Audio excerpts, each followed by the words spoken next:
Well, as promised, I'm going to do a repair video on this Admiral stereo FM multiplex radio.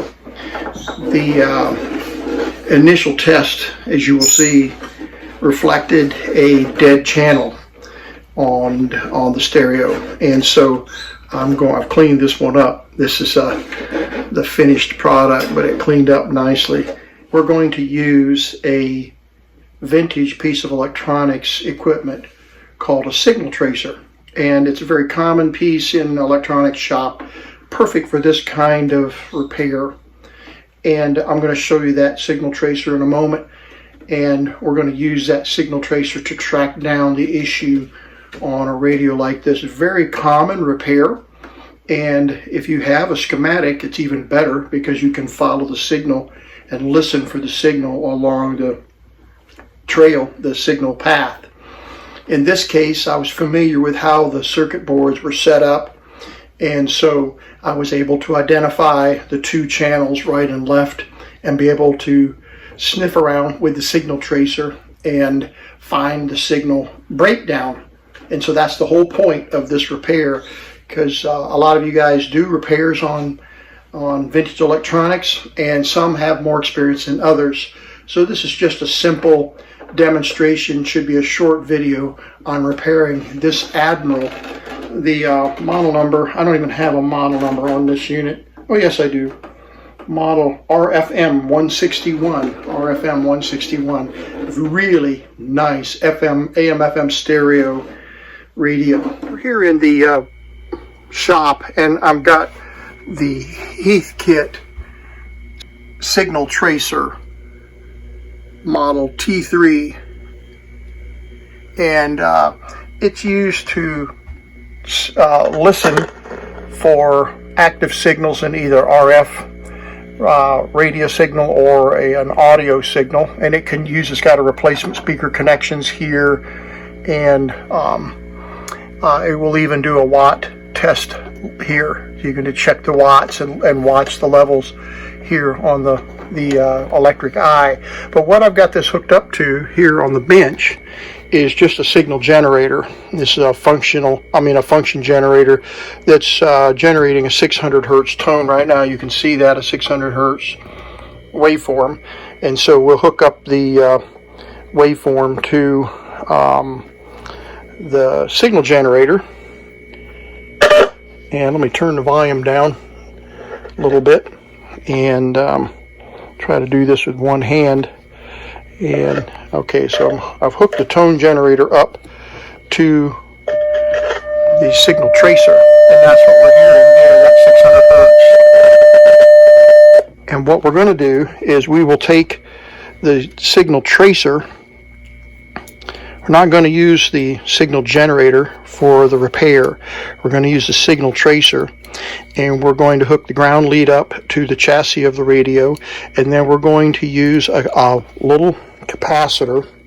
I think I've got a capacitor in line with this test lead, or one of the test leads that I'm using here on the bench, just to protect me from sending DC voltage back into the signal tracer. We don't want it to damage the signal tracer, so we'll put a little 1 microfarad or 10 microfarad cap. It doesn't have to be anything too crazy, and we'll put that in line, and then we'll use the end of that cap and test the circuit, and we'll listen for the audio that the radio is playing. And that's the whole point of that test, using the Model T3 Heathkit. You can buy these online. You can buy solid state versions for probably less than $20 now, but this is part of my vintage test lab here, and got a new function generator there. But most of this stuff is old, as you can see, some older test equipment, but that's what we're going to use for this repair. We have an Admiral solid state RFM 161. It's the model number. It's an AM FM stereophonic multiplex, and we'll talk a little bit more about the multiplexer functionality of the unit. But it was an early stereo model So we're going to plug this in. Have no idea what condition it in. It might be working. I think there's something in there rattling. Not sure what that is, but we'll plug it in and see if we can get it to fire up. Okay, I've got the air conditioner running in the background, so we'll try to remove some of that sound, but it's getting kind of warm in the shop here. Let's just plug it in.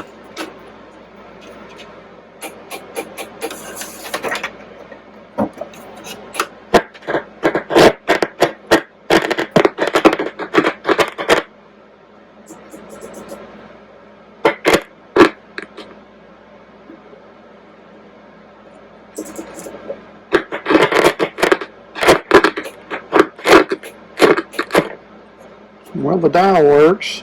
Balance, that's probably stereo light or multiplex. It's got a tape setting for tape input. Yeah, it's got a tape input jack here and external speaker connection. So we're not doing too well. We're just making a bunch of scratchy noise. So let's unplug it and we'll pull the cover off. These dead units make good for YouTube videos anyway. And I'm not sure if I need to pull the knobs off or not. No, I don't need to. Okay, there we go. Unplug the antenna. And there's the safety interlock. And we'll move that out to the side. And we'll take the jumper cord, cheater cord. And oh my, we've got some weird looking stuff there. Let's take a closer look. Yeah, I'm not sure what happened there. It looks like they spilled some flour or something into the circuit board. So we'll wash that off. There's a power supply filter cap right here. Oh, let's back up here. Yeah, the filter supply is right there. Supply filter. And so let's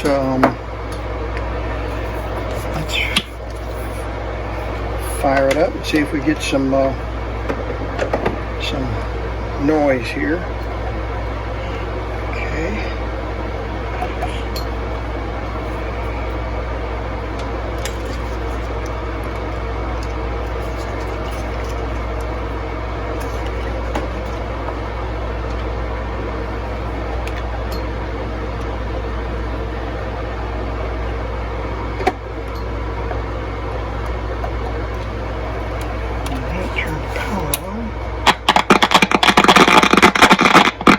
Sound out of both speakers.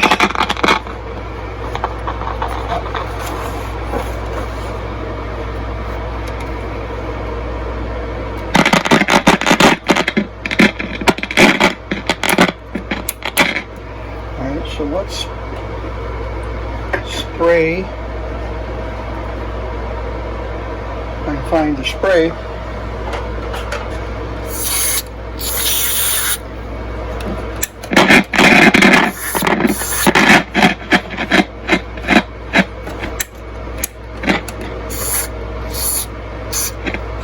Okay, it cleans those up.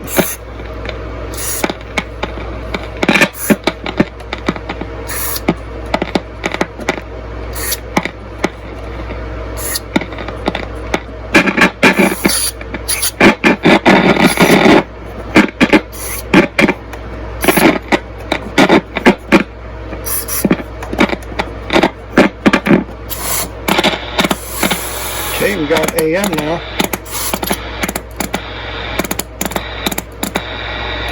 Back up the camera just a hair. There we go. So we have AM.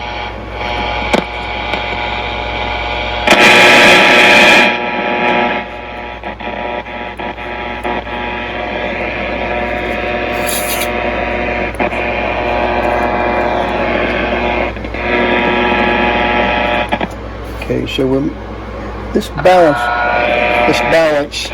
pot is either bad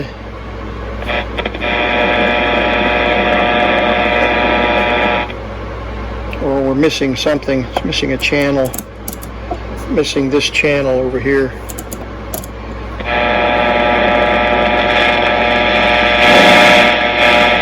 Could be that we have a bad pot here. We can check the pots.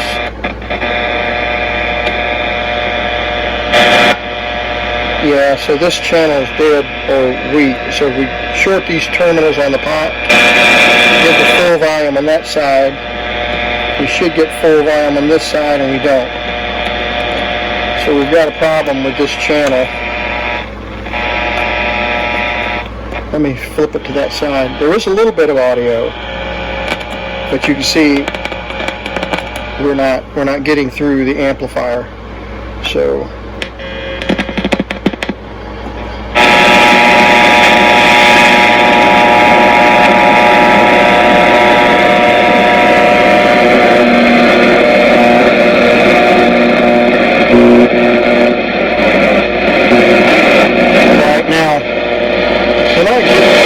we're not getting any AM stations in here because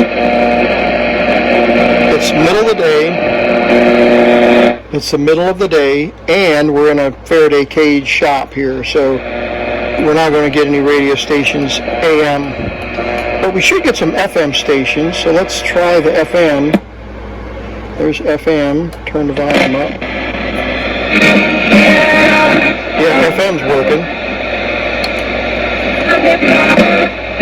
And see, 21 and over, North Carolina. Okay, so we're missing the right channel. Don't be. There's the right channel. Keep pressing on. I don't know that the tone is.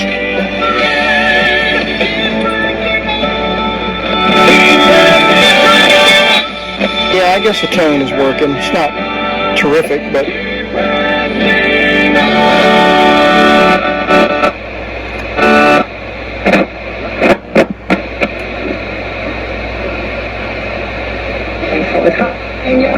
Pepto-Bismol's there.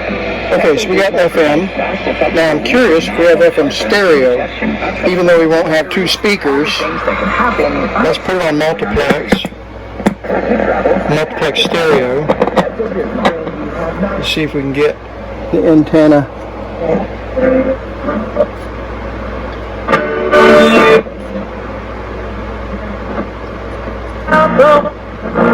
All the things he's done. Yeah, we should have. That's our stereo channel, I'm sure. There's FM, and then there's FM multiplex or stereo.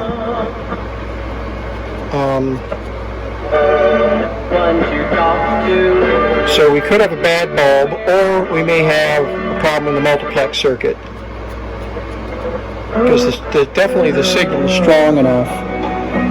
We'll hook up a couple of leads to the FM here and boost the FM signal just a little bit. And we'll see if we can get multiplex signal. There we go. So that'll help a little bit.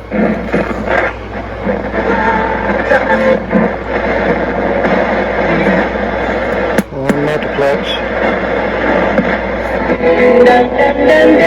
Like I'm needing you.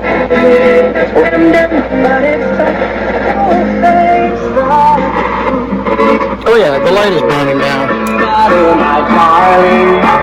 Let me turn my side light on. I dream about you, and I always will. So the light is working. Well, it's important, baby. Yeah, it's working. It's just not very bright. Alright, so our left channel, I said right earlier, but our left channel is dead, or nearly dead. So let's do a little bit of digging to see if we can figure out why we don't have any left channel.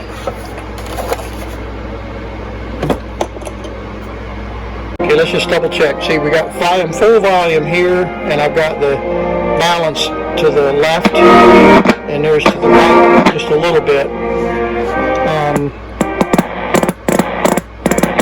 So it doesn't really matter.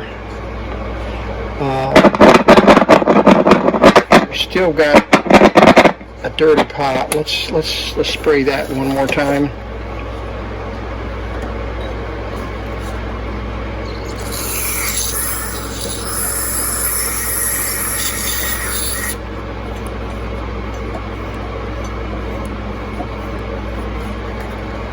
Okay, and then we're going to put some deoxit in it.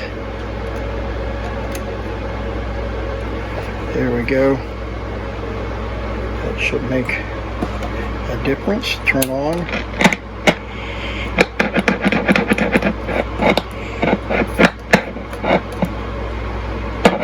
Right, I have plenty of scratch on this side. All right, so let's take it off of, turn the volume down, put it on radio.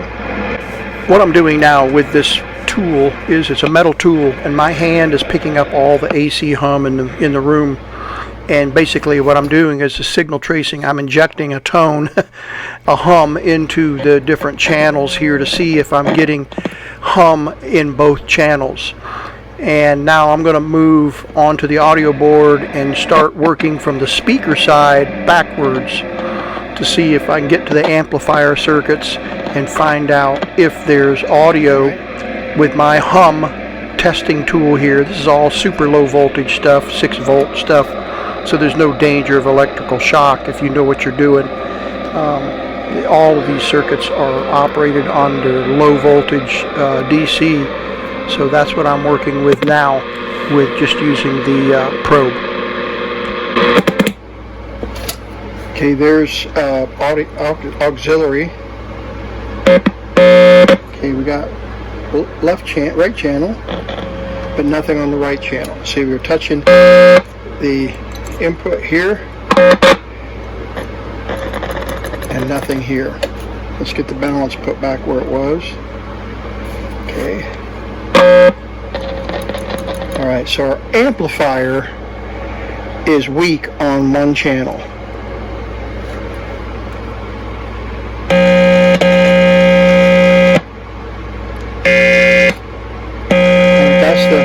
Channel. This is the right channel.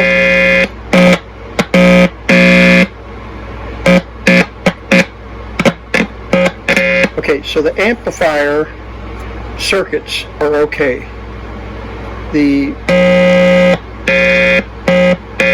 We're driving directly, the volume control drives the gain on the amplifier circuits, and they're both working correctly. So the problem is not with the amplifier transistors. So that eliminates most of this circuitry right here. What we've got is the main line that feeds all of the inputs, the AM radio, FM multiplex, and auxiliary input here. These signals are not making it to the amplifier circuit. So something in here, in these matched circuits, are not sending the signal. Right, there's right preamp. There's a right preamp. Let's see, where's the left preamp? Verse vice. So this is the left, and this is the right. So the circuit's okay here. All of this is okay. So we just keep backing up, and we've got either a bypass cap or something that is giving us trouble.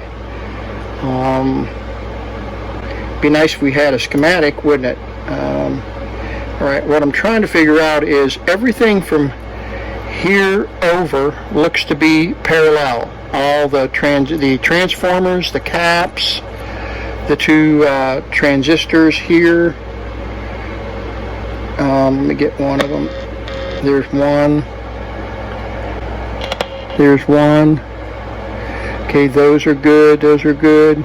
So all of this back that drives the speakers, and the speakers are driven, and they come into these white and brown wires here, go to the speaker controls. So we've got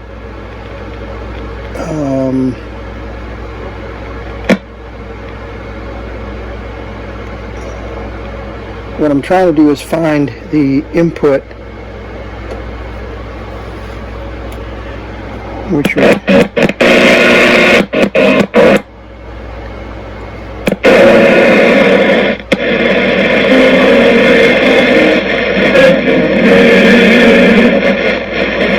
can repair any older model air conditioner so you can stop whacking it and just chill.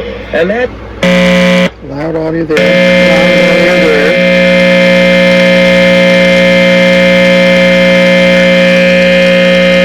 We've got the filtering and balance here.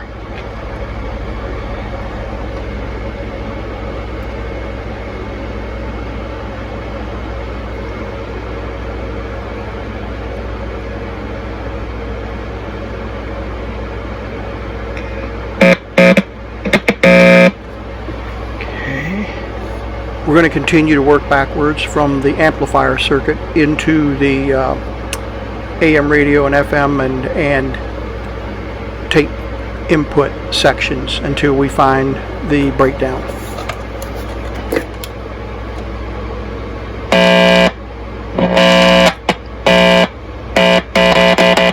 Right, that's the left channel on that cap. This should be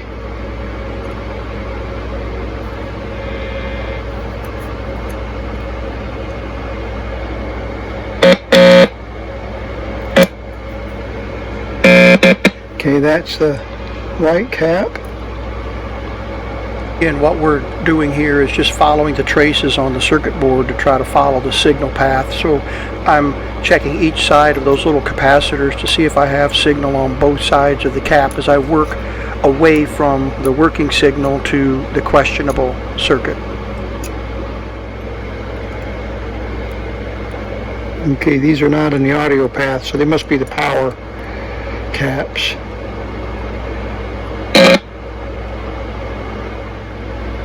All right, I think what we'll do is we'll pull this board off and just look at the printed circuit, see if there's anything abnormal. I can't imagine what there could be, but the controls are all testing good.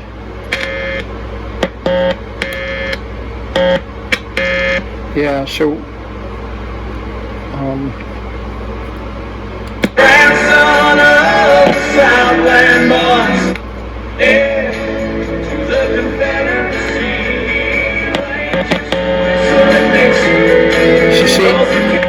See, we have audio. We have from this point to the amplifier is good, but there's no music coming in on this pin, on any of these pins.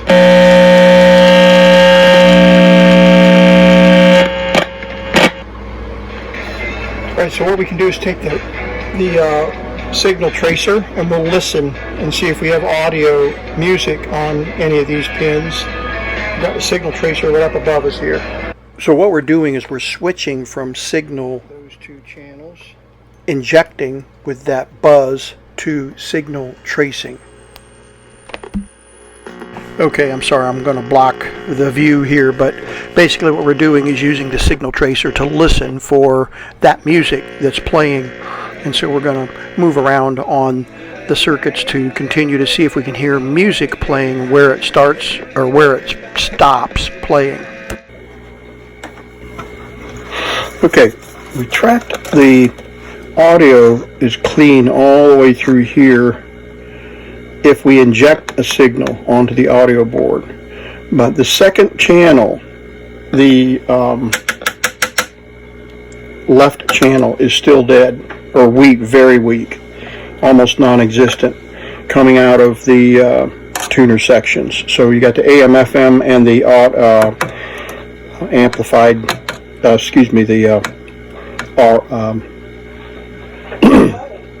audio input. So I traced the audio signals come into this signal board right here, right out of the end. So there's right and left channels, left and right channels right here on these two resistors, and then there's caps, and then there's some caps here, some more resistors, some more preamps back up underneath here. And we were able to, let's see here, I've got a ground, let's hook my ground up,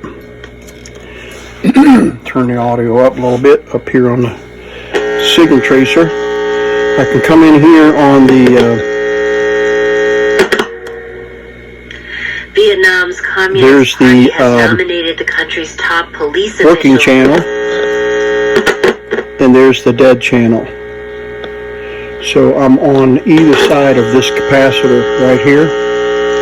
If I come in on this side, it has a reputation for this side of the cap, sorely tested in the last year and a half. Got a good signal. Got a good signal. Come on this side of the cap. Dead. On this side of the cap, on the other channel, good. So that's the shield. So I can touch the top of the cap right there. You can see I'm touching the top of the cap. If I touch the top of the cap here, nothing. So we got a bad cap here. Bad little cap, just not passing audio. We can hear audio back here on the preamp. If I can get to it. That shorting. Which is very, very. There's one. For the businesses. There we go. So we've got the preamp transistors back up underneath here that are passing signal all the way through to these two little coupling caps, and we don't have anything there. And we have it on this channel. And during his, but nothing on this channel. So we'll replace that cap and see if we can get it to work. Okay, we've got this cap replaced. What I did was, rather than pull this board up off of the thing, which would have been a major deal to pull all of the tuning cords and everything up, I just ripped the cap up one little piece at a time from the top, just cut it all the way down to where the leads were just sticking out of the board. You can see I just cut it. It's a little 10 microfarad cap, and just cut it down and then placed the new cap in there. Let me see if I can zoom in here, and you can see the new cap right here laying right on top of the board there. So let's turn the volume up here, see if we've solved our problem. This is 88.5 WFDD News. I'm Neil Charnoff. Former President Donald Trump is planning to be in North Carolina this weekend, as WUNC's Sasha Cordner reports.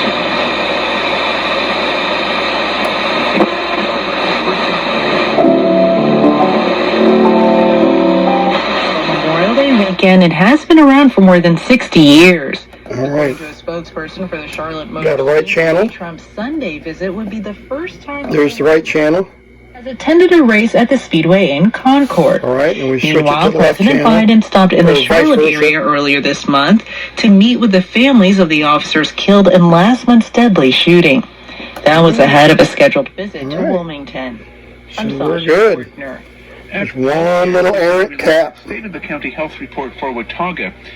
Wake Forest University student Victoria Martins is covering the high country in partnership with WFT. Here's more of that cap that I pulled off. For the county. Among the priorities are improving mental and behavior. Okay, that was an easy repair. We'll get this all put back together and get it back inside the main cabinet, and we should be good to go. Okay, we got the Admiral running, and I'm going to listen on the AM band here. We'll use the antenna. We got one channel.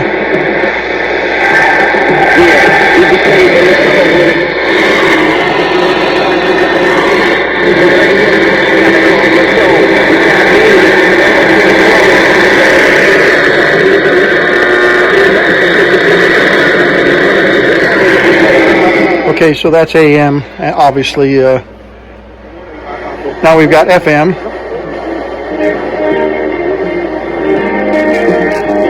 And FM mono. And then we go to FM stereo. There's the automatic fine-tune, automatic frequency carrier, whatever that stands for.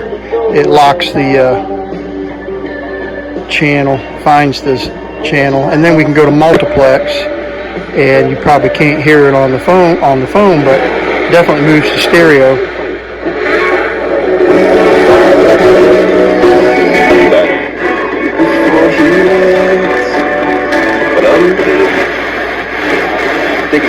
Credit card hold today. Now, I don't have an antenna hooked up here. Let's hook one up. There we go. It's actually hooked up to the power cord.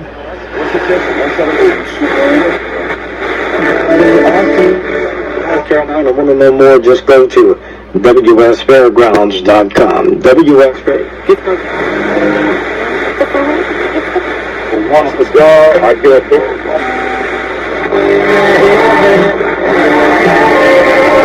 All right, so it's working beautifully. Very happy with it. And this is a 1968 model stereophonic multiplex, AM, FM, and auxiliary input. So there we have it. Okay, we've got the Heathkit Visual Aural Signal Tracer Model T3 that we have plugged in to a Weller soldering iron. And the reason that I'm using a Weller soldering iron is because it draws anywhere from 240 to 325 watts when I pull the trigger, depending on low and high speed, low and high temperature. The radio that we were working on in this video only draws 15 watts, so clearly we can't test it with this watt meter to get any kind of a reading on what kind of wattage we've got. So let's illustrate the level I control. We'll turn the light off, and you can see the opening of the level. And we're going to pull the trigger on the soldering iron, and I'm going to adjust the wattage until we watch. So you watch the eye. We're going to turn wattage.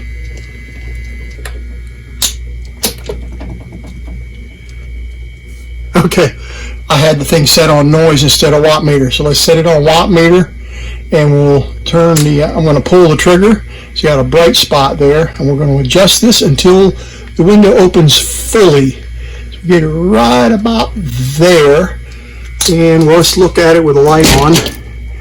Yeah, we're right around 300 watts. So the Weller soldering iron is drawing about 300 watts. If we're on low power, let's try that. There's low power, and you can get a little bit of light. Right there's low power. And we're down about 250. So that's about right. It's pretty close for measuring the watts of a device. This device only measures from about 40 up to 500 watts. And the radio only draws 15 watts because it's a solid state device and very low power. So that's not going to even help us when we test that radio wattage draw with this meter. But that just illustrates how to use this meter. This also has a noise setting for super high sensitive noise crackling, and you can adjust the gain, and it will identify noise on the circuit when there's crackling noise going on. And